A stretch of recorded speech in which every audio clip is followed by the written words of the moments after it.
Hi students, welcome to Neet Patrick's. நம்ம இந்த வீடியோல ஸ்டூடெண்ட்ஸ் கமெண்ட் செக்ஷன்ல கேட்ட கமெண்ட்ல டவுட்டை கிளியர் பண்ணலாம். வாங்க வீடியோக்குள்ள போறதுக்கு முன்னாடி நம்மளோட நீட் Patrick's சேனலை சப்ஸ்கிரைப் பண்ணிக்கோங்க. கூடவே இருக்கக்கூடிய பெல் பட்டனை கிளிக் பண்ணிக்கோங்க. அப்பதான் நம்ம போடக்கூடிய வீடியோ உங்களுக்கு நோட்டிஃபிகேஷன் வரும். இந்த வீடியோ பார்க்குறவங்க கீழே டிஸ்கிரிப்ஷனில் வாட்ஸ்அப் குரூப் லிங்க் இருக்குது. அதை கிளிக் பண்ணி வாட்ஸ்அப் குரூப்லையும் ஜாயின் பண்ணிக்கோங்க. வாங்க வீடியோக்குள்ளே போகலாம். இதில் ஸ்டூடெண்ட்ஸ் மொத்தம் 7 மேஜர் டவுட்ஸ் கேட்டிருந்தாங்க. அதில் ஃபஸ்ட்டு பேரண்ட் சர்டிஃபிகேட், ரெண்டாவது ஹார்டு காப்பி, மூணாவது போனஃபைட் சர்டிஃபிகேட் 7.5%, நாலாவது எலிஜிபிலிட்டி சர்டிஃபிகேட்டுன்னு சொல்லி மொத்தம் 4 இது. இன்னும் 3 டவுட் செக்ஷனை நெக்ஸ்ட் வீடியோ பார்ட்டில் பார்க்கலாம். அதில் linguistic, religious certificate, opt out rule, extra CMC Vellore கோட்டாக்கானதை எப்படி நம்ம எந்த இதில் போய் இது பண்ணணும் அப்படிங்கிறத நெக்ஸ்ட் பார்ட் வீடியோவில் பார்க்கலாம். வாங்க வீடியோக்குள்ளே போகலாம். ஃபஸ்ட்டு பேரண்ட் சர்டிஃபிகேட் டவுட் கேட்டிருந்தாங்க students. Parent certificate MBBS and BDS, MBBS BDS ஓகேவா. இந்த இதில் ப்ராஸ்பெக்டஸ்ல பார்த்தோம்னா பேரண்ட் சர்டிஃபிகேட்ல ஒரு பிக் ரிலீஃப் இருக்கு. ஓகேவா, என்ன ரிலீஃப் அப்படின்னு கேட்டீங்கன்னா, லாஸ்ட் இயர் வரையும் எல்லா சர்டிஃபிகேட்டும் வேணும். டிரான்ஸ்ஃபர் சர்டிஃபிகேட் இல்ல ஹெச்எஸ்சி சர்டிஃபிகேட் இல்ல எல்எல்சி சர்டிஃபிகேட் மூணுமே எல்லாமே வேணுங்கிற மாதிரி சொல்லியிருந்தாங்க. பட் இதுல ஃபர்ஸ்ட் பார்த்தோம் அப்படின்னா கம்யூனிட்டி சர்டிஃபிகேட், அப்பா இல்ல அம்மா, அப்பா இல்ல அம்மாவோட ரெண்டுல யாரோட சர்டிபிகேட், கம்யூனிட்டி சர்டிபிகேட் இருந்தாலுமே போதும். அந்த கம்யூனிட்டி சர்டிபிகேட்ல என்ன இருக்குன்னா உங்களோட போட்டோ இருக்கணும், அப்பா அம்மாவோட போட்டோ இருக்கணும். இதுல அப்பாவோட சர்டிபிகேட் இருந்தாலும் சரி, அம்மாவோட சர்டிபிகேட் கம்யூனிட்டி சர்டிபிகேட் இருந்தாலும் சரி, அந்த சர்டிபிகேட்ல என்ன இருக்கணும், அந்த போட்டோ இருக்கணும், அவங்களோட அப்பா அம்மாவோட போட்டோ இருக்கணும். கீழே தாசில்தார் கைத்து போட்டது இருக்கணும். ஓகேவா. அடுத்து ரெண்டாவது பாயிண்ட் என்ன சொல்லியிருக்காங்க அப்படின்னா, அவங்க அப்பா அம்மா படிச்ச சர்டிபிகேட்னா எப்படி, பியூசி அந்த காலத்துல படிச்சிருந்தாங்க ஒரு 30 வருஷம் 40 வருஷத்துக்கு முன்னால பியூசின்னு அந்த பியூசி சர்டிபிகேட் ஆச்சு. இல்ல ஹெச்எஸ்சி சர்டிபிகேட், அவங்களுக்கு அப்புறம் ஹெச்எஸ்சில வந்திருக்காங்கன்னா ஹெச்எஸ்சி சர்டிபிகேட் இல்ல எஸ்எஸ்எல்சி சர்டிபிகேட், என்ன படிச்சிருக்காங்களோ அந்த சர்டிபிகேட் இருக்கணும். சப்போஸ் எங்க அப்பா அம்மா படிக்கல அப்படின்னு சொன்னீங்கன்னா நான் கிராஜுவேட் சர்டிபிகேட் இல்ல நான் இல்லிட்ரேட் சர்டிபிகேட் வாங்கணும். பட் நான் கிராஜுவேட் சர்டிபிகேட்டுங்கிறது கிடையாது. ஓகேவா. கிராஜுவேட் சர்டிபிகேட் நீங்க போய் தெரியாம நான் கிராஜுவேட் சர்டிபிகேட் எடுக்கணும்னா நான் கிராஜுவேட் சர்டிபிகேட் கிடையாது. நீங்க உங்களுக்கு அப்பா அம்மா படிக்கல அப்படின்னா உங்களுக்கு நீங்க ஃபர்ஸ்ட் கிராஜுவேட் சர்டிபிகேட் எடுத்திருப்பீங்களா, அந்த ஃபர்ஸ்ட் கிராஜுவேட் சர்டிபிகேட்ல பாத்தீங்கன்னா ஒரு காலம் போட்டிருப்பாங்க. அந்த காலத்துல அப்பா எவ்வளவு படிச்சிருக்காங்க, படிக்கலன்னா நான் இல்லிட்ரேட், அம்மா என்ன படிச்சிருக்காங்க, படிக்கலன்னா நான் இல்லிட்ரேட், அந்த மாதிரி இருந்தாலே போதும். ஓகே, அது இதுக்கு பாசிபிள். அதவே நீங்க அட்டாச் பண்ணிக்கலாம். ஓகேவா. அதவே நீங்க என்ன பண்ணிக்கலாம், அப்லோடு பண்ணிக்கலாம். ஓகேவா. நீங்க அதுக்காண்டி போய் நான் கிராஜுவேட் சர்டிபிகேட் கிடைக்கலன்னு சொல்லி வெயிட் பண்ணிட்டு இருக்க வேணாம். உங்களோட சர்டிபிகேட் ஃபர்ஸ்ட் கிராஜுவேட் சர்டிபிகேட்லயே அப்பாவுக்கு நான் இல்லிட்ரேட் போட்டிருக்கோம், அதே அவங்களுக்கு போதுமானது. ஓகேவா. அடுத்து தேர்ட் பாயிண்ட் என்ன சொல்லியிருக்காங்க அப்படின்னா, அவங்களோட குடி உரிமம் கேட்டிருக்காங்க. குடி உரிமம்னா எப்படின்னா, நீங்க தமிழ்நாட்டுல தான் இருக்கீங்க, நீங்க இந்தியனா தான் இருக்கீங்க அப்படின்னா அதுக்கு குடி உரிமம் கேட்டிருக்காங்க. அது என்னென்ன வேணும் அப்படின்னா, ஆதார் கார்டு இல்ல டிரைவிங் லைசன்ஸ் இல்ல ஓட்டர் ஐடி, இந்த மூணுல ஏதாச்சும் ஒன்று போதும். ஆதார் கார்டு, டிரைவிங் லைசன்ஸ் இல்ல ஓட்டர் ஐடி. ஓகேவா. மூணுல ஏதாச்சும் ஒண்ணு இருந்தாலே போதும். ஓகேவா.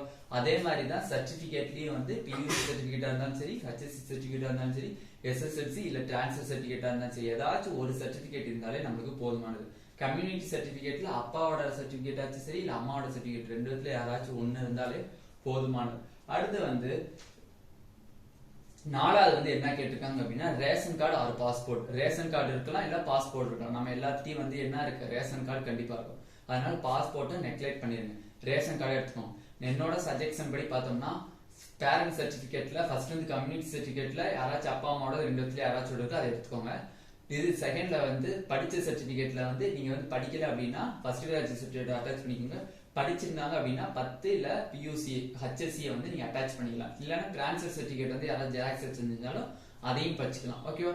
அடுத்து பார்த்தோம் அப்படின்னா, ஆதார் இல்ல டிரைவிங் இல்ல ஓட்டர் ஐடின்னு கேட்டாங்கன்னா எனக்கு தெரிஞ்சு ஓட்டர் ஐடியை நீங்க வச்சுக்கலாம். ஓட்டர் ஐடியை சஜெக்ஷன் பண்றேன். ஆதார் ஐடியோட ஓட்டர் ஐடியை நான் சஜெக்ஷன் பண்றேன். ஓகேவா. அதை நீங்க அட்டாச் பண்ணிக்கலாம். அப்படி இல்ல அடுத்து ரேஷன் கார்டு இல்ல பாஸ்போர்ட்டான்னு கேட்டாங்கன்னா ரேஷன் கார்டை வச்சுக்கலாம். ஏன்னா எல்லாத்துலயும் பாஸ்போர்ட் இருக்காது. ஓகேவா. அதனாலதான் ரேஷன் கார்டை வச்சுக்கலாம். ரெண்டாவது மேஜர் டவுட் என்ன அப்படின்னு கேட்டீங்கன்னா, ஹார்டு காப்பி. ஹார்டு காப்பிலாம் யாரெல்லாம் அனுப்பலாம், யாரெல்லாம் அனுப்பக்கூடாது அப்படின்ட்டு ஸ்டூடெண்ட்ஸ் வந்து லாஸ்ட் இயர் வந்து எம்பிபிஎஸ் ரிப்பீட் பண்ணவங்களோ இல்லை ரீரிப்பீட்டர் பண்ணவங்களுக்கோ லாஸ்ட் இயர் தெரியும்.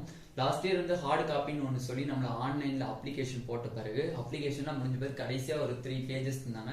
அந்த 3 பேஜஸில் ஃபில்அப் பண்ணி டிக்ளரேஷன் ஃபார்ம் எல்லாமே இருக்கும். நான் மேலே கூறப்பட்டது ஆன்லைனில் சொல்லப்பட்டது எல்லாமே வந்து சரியான ஒன்று தான் அப்படின்னு சொல்லி இருக்கும். அதை ஃபில்அப் பண்ணிட்டு அவங்க லாஸ்ட் பேஜஸ்ல வந்து என்னென்ன சர்டிஃபிகேட் வேணும்னு சொல்லி அதை இன்ஃபார்ம் பண்ணியிருப்பாங்க. அதை எல்லாத்தையும் வந்து அதோட அட்டாச் பண்ணி ஸ்பீட் கொரியரியாச்சு இல்லை ரெஜிஸ்டர் கொரியரியாச்சும் நம்ம வந்து போஸ்ட் பண்ற மாதிரி இருக்கும். பட் இந்த வருஷம் வந்து அது எல்லாத்துக்குமே கிடையாது. Only special category. ஸ்பெஷல் கேட்டகரினா யார் யாருக்கு? Students with bench mark, persons with bench mark, ஓகேவா, அவங்களுக்காச்சு இல்ல எக்ஸரிசன் கோட்டா இல்ல ஸ்போர்ட்ஸ் கோட்டா, இவங்க 3 பேத்துக்கு மட்டும்தான் இது வந்து ஹார்டு காப்பியை வந்து டைரக்டா அனுப்ப சொல்லியிருக்காங்க. ஆன்லைன்லயும் போட்டு ஆஃப்லைன்லயும் அந்த காப்பீஸ் எல்லாத்தையும் அனுப்பிடணும். அதனுடைய அப்ளிகேஷன் போட்டு 3வது பக்கத்துல பாத்தீங்கன்னா கடைசியா ஃபில்அப் பண்ணிலாம் முடிச்ச பிறகு ஒரு 3 பேஜஸ் வரும். அந்த பேஜஸ்லயே என்னென்ன சர்டிபிகேட் அட்டாச் பண்ணி அனுப்பணும்னு சொல்லியிருப்பாங்க. அந்த சர்டிபிகேட்டை மட்டும் நீங்க அட்டாச் பண்ணி அனுப்புனாலே போதுமானது, ஓகேவா. அடுத்து வந்து அப்ப ஹார்டு காப்பி வந்து யாருக்கு தேவையில்லை? ஜென்ரல் கோட்டாக்கு தேவையில்லை. ஜென்ரல் கோட்டால யார் யார் நீங்க OC, BC, BCM, MBC, SC, ST அவங்களுக்கு யாருக்குமே தேவை கிடையாது ஹார்டு காப்பி. பிளஸ் 7.5%க்கும் ஹார்டு காப்பி தேவையில்லை. ஒன்லி ஸ்பெஷல் கேட்டகரிக்கு மட்டும்தான் அந்த ஹார்டு காப்பி அனுப்பணும், ஓகேவா. அடுத்து வந்து போனஃபைட் சர்டிபிகேட் ஃபார் 7.5%. நேற்று ஒரு ரூல் விட்டுருந்தாங்க தமிழ்நாடு செலெக்ஷன் கமிட்டில இருந்து 7.5%க்கான போனஃபைட் சர்டிபிகேட் எக்கச்சக்கமான ஸ்கூல்ல வந்து தரதில்லைன்னு சொல்லி ஸ்டூடெண்ட்ஸ் எனக்கு மெசேஜ் பண்ணாங்க. நேற்று நைட்டு கூட ஆயுஸ்க்கு ஒருத்தவங்க வந்து மெசேஜ் பண்ணியிருந்தாங்க. அதுல வந்து எனக்கு போனஃபைட் சர்டிபிகேட் தரமாட்டாங்க, ஹெச்எம் வந்து கையெழுத்து போட்டு தரமாட்டாங்க அப்படின்னா இதுல வந்து என்ன ஒரு இப்ப பெரிய ரிலீஃப் தந்திருக்காங்க அப்படின்னா தமிழ்நாடு கவர்மெண்ட் எஸ்டர்டே பண்ண நோட்டிபிகேஷன்ல லாஸ்ட் இயர் 2021க்கு குள்ள இருக்கிறவங்க 2020 ஆச்சு இல்ல 2019ல படிச்சவங்களாச்சு இல்ல 2021ல படிச்சவங்கலாம் வந்து போனஃபைட் சர்டிபிகேட்டை வந்து வாங்கிட்டு போய் சிஇஓ ஆபீஸ்ல, சிஇஓ ஆபீஸ்ன்னு சொல்லக்கூடிய எஜுகேஷனல் ஆபீஸ்ல போய் பெரிய எஜுகேஷனல் ஆபீசர், சீஃப் எஜுகேஷனல் ஆபீசர்கிட்ட போய் கைத்து வாங்கணும். நான் வந்து இந்த ஸ்கூல்ல தான் 6ல இருந்து 12ஆம் வரையும் படிச்சேன், அதனால எனக்கு வந்து 7.5% எம்பிபிஎஸ் ஆர் பிடிஎஸ் கவுன்சிலிங்காண்டி பதிகிறதுக்காண்டி இந்த 7.5 சர்டிபிகேட் வேணும் அப்படின்னு சொல்லி அவங்கள்ட்ட போய் கைத்து வாங்கணும். 2021க்குள்ள இருந்தீங்கன்னா 2022ல நீங்க எக்ஸாம் எழுதிருக்கீங்க அப்படின்னா சிஇஓட்ட கைத்து வாங்க தேவையில்லை. 2022 ஞாபகத்துல வச்சுக்கோங்க. இந்த வருஷம் 12th எழுதுனவங்களுக்கு மட்டும்தான் இது. 2022ல நான் 12th எழுதியிருக்கேன் அப்படின்னா அவங்க வந்து எங்க போய் சிஇஓ ஆபீஸ்ல போய் கைத்து வாங்கணும்னு தேவையில்லை. ஸ்கூலுடைய ஹெச்எம்ட்ட கைத்து வாங்கினாலே போதுமானது. 2021க்குள்ள இருக்கிறவங்க 2020 இல்ல 2019 அவங்களாம் மட்டும்தான் வந்து எங்க சிஇஓ ஆபீஸ்ல போய் கைத்து வாங்கணும். 2022ல இருக்கிறவங்க மட்டும் ஹெச்எம்ட்ட ஹெட் மாஸ்டர்கிட்ட கைத்து வாங்கினா போதுமானது, ஓகேவா. அடுத்து வந்து 4வது மேஜர் டவுட் என்னன்னா எலிஜிபிலிட்டி சர்டிபிகேட். எலிஜிபிலிட்டி சர்டிபிகேட்ல வந்து நிறைய பேர் எனக்கு கமெண்ட் செக்ஷன்ல கமெண்ட் பண்ணியிருந்தாங்க. எக்கச்சக்கமான பேத்துக்கு வந்து எலிஜிபிலிட்டி சர்டிபிகேட் வந்து இன்னும் இஷ்யூஸ் ஆகல, இன்னும் இஷ்யூ பண்ணல அப்படின்னு சொல்லியிருந்தாங்க. வெயிட் பண்ணுங்க, நீங்க வந்து அப்ளை பண்ணிருக்கிறது சில மிஸ்டேக் பண்ணிருக்கலாம். மிஸ்டேக் பண்ணியிருந்தீங்க அப்படின்னா எலிஜிபிலிட்டி சர்டிபிகேட் வராது. சில நேரம் வந்து அவங்களே டிலே பண்ணலாம், ஓகேவா. அப்படி பார்க்கும்போது என்கிட்ட எஸ்டர்டே வந்து கால் பண்ணி ஒரு பொண்ணு கேட்டிருந்தாங்க, எலிஜிபிலிட்டி சர்டிபிகேட் லாஸ்ட் இயர் வாங்கினதே போதுமானதா அப்படின்னு கேட்டிருந்தாங்க. அது வந்து கிடையாது. 1 இயருக்கு நீங்க மாத்தி ஆகணும். 1 இயர் தான் அது வேலிடிட்டி. எலிஜிபிலிட்டி சர்டிபிகேட்ங்கிறது என்னது? 1 இயர் வேலிடிட்டி, ஓகேவா. 1 இயர் வேலிடிட்டின்னு போடுறது அது லாஸ்ட் இயரே அது முடிஞ்சிடுச்சு. இந்த வருஷம் வந்து நீங்க புதுசா அந்த நீட் ஸ்கோர் கார்டை வச்சு அவங்க பேஸ் பண்ணி எலிஜிபிலிட்டி சர்டிபிகேட் இஷ்யூ பண்ணுவாங்க, ஓகேவா.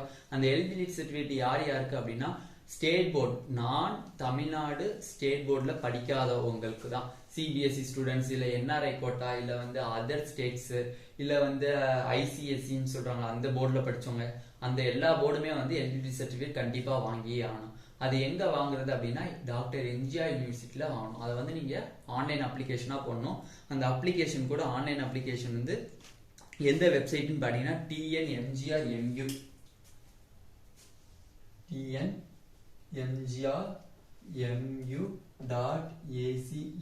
வெப்சைட்ல போய் எலிஜிபிலிட்டி சர்டிபிகேட்டை பதியணும், ஓகேவா. சப்போஸ் நான் வந்து எலிஜிபிலிட்டி சர்டிபிகேட் கரெக்டா பதிஞ்சேன் சார், எனக்கு வந்து என்ன வரல, எனக்கு வந்து இன்னும் வந்து 15 days ஆச்சு 20 days ஆச்சு, இன்னும் எனக்கு இஷ்யூ பண்ணல அப்படின்னா நீங்க ஒரு மெயில் வந்து உங்க சார்பா ஒரு மெயிலை வந்து அவங்களுக்கு சென்ட் பண்ணுங்க, ஓகேவா. சென்ட் பண்ணி இந்த மாதிரி எனக்கு இஷ்யூ பண்ணல, நான் கரெக்டாக தான் அப்ளிகேஷன் போட்டிருக்கேன் அப்படின்னு சொல்லுங்க. அவங்க வந்து இஷ்யூ பண்றதுக்கு கொஞ்சம் இதே எடுத்துக்கலாம் துரிதப்படுத்தி இஷ்யூ பண்ணிடுவாங்க. ஓகேவா? அதனால வந்து நீங்கள் எதுவும் மிஸ்டேக் பண்ணியிருக்க கூடாது. எலிஜிபிலிட்டி சர்டிஃபிகேட்டில் மிஸ்டேக் பண்ணியிருந்தா அவங்களே வந்து உங்களுக்கு மெயில் ஆர் கால் பண்ணுவாங்க. கால் பண்ணி இந்த மாதிரி நீங்கள் மிஸ்டேக் பண்ணியிருக்கீங்க, எனக்கு வந்து எஸ்டர்டே வந்து ஒரு பையன் மெசேஜ் பண்ண எனக்கு கால் பண்ணி கேட்டிருந்தாங்க, இந்த மாதிரி மிஸ்டேக் பண்ணியிருக்கீங்க அப்படின்னு சொல்லி வந்து கால் பண்ணி கேட்டிருந்தாங்க அப்படின்னு சொன்னாங்க.